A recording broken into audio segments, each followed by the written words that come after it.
Did you know that the wealthiest families in the United States have a very special relationship with the Federal Reserve?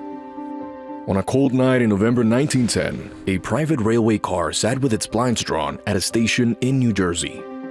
A group of men boarded, instructed to use only their first names to avoid being identified by the station staff or the press. Their destination was Jekyll Island, an exclusive resort off the coast of Georgia owned by J.P. Morgan. According to the Federal Reserve Bank of Atlanta, this meeting included the most powerful figures in global finance, representing the Rockefeller, Morgan, and Rothschild interests. They were there to draft a plan for a central bank, a concept the American public had explicitly rejected multiple times in the century prior. Why the secrecy? Because if the American people knew that the money trust was writing the laws to regulate itself, the bill would have been dead on arrival. In this 10-minute brief, you will understand the exact mechanism behind the institution that has devalued the US dollar by 96% since 1913. The attendees of the Jekyll Island meeting included Senator Nelson Aldrich, the chairman of the National Monetary Commission and a business associate of John D. Rockefeller.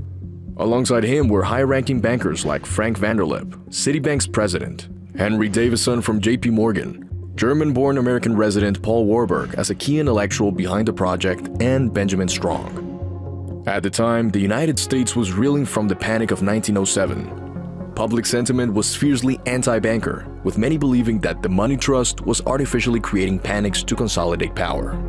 Forbes notes that the secrecy of the trip was so intense that the men traveled under the guise of a duck hunting trip to ensure that the public remained unaware that the architects of the banking industry were designing their own regulators. The result of their 9-day retreat was the Aldrich Plan.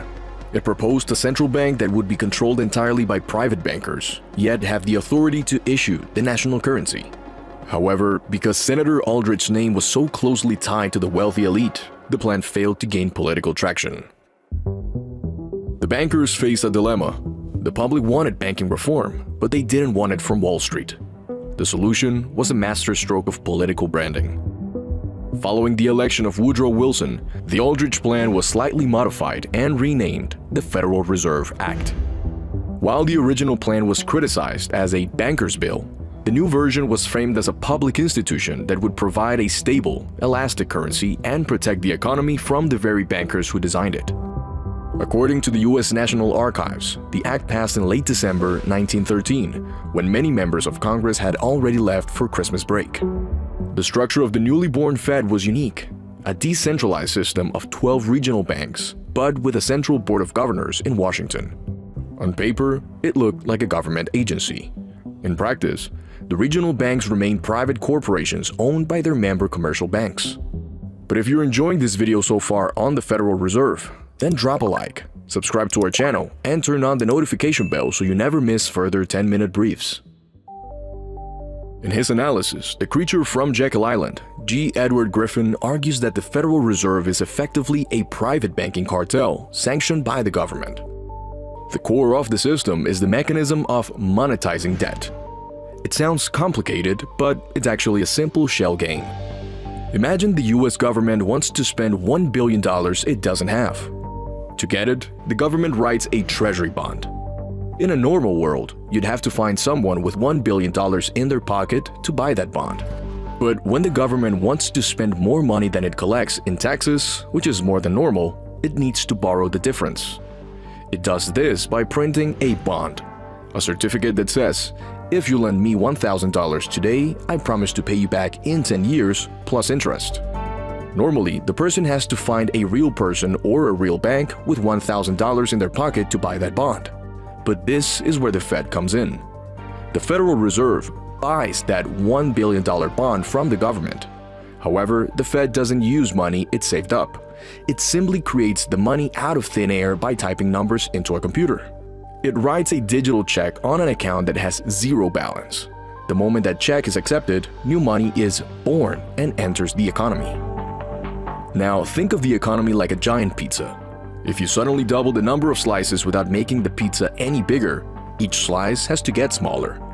That is exactly what happens to your money. Every time the Fed prints a new dollar to buy government debt, the dollars already in your wallet lose a little bit of their flavor. their purchasing power. Every year, the pizza slices get smaller and less tastier. According to data from the Bureau of Labor Statistics, the US dollar has lost over 96% of its purchasing power since the Federal Reserve was created in 1913. What cost $1 then would require nearly $30 today. The Federal Reserve was sold to the public as a way to end the cycle of boom and bust and provide financial stability. Yet, since its inception, the US has seen the Great Depression, the stagflation of the 1970s, the 2008 financial crisis, and the historic inflation of the mid-2020s. Today, the debate over auditing the Fed has returned to the forefront of American politics.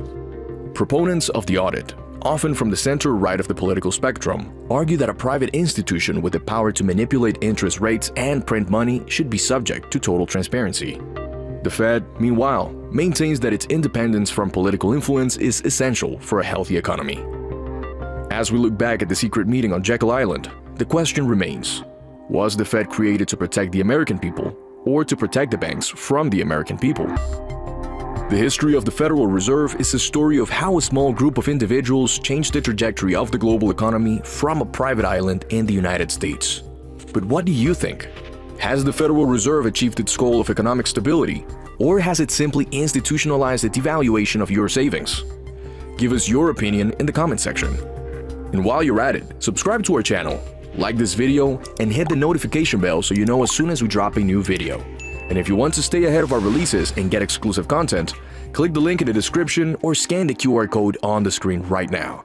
See you in our next 10-minute brief.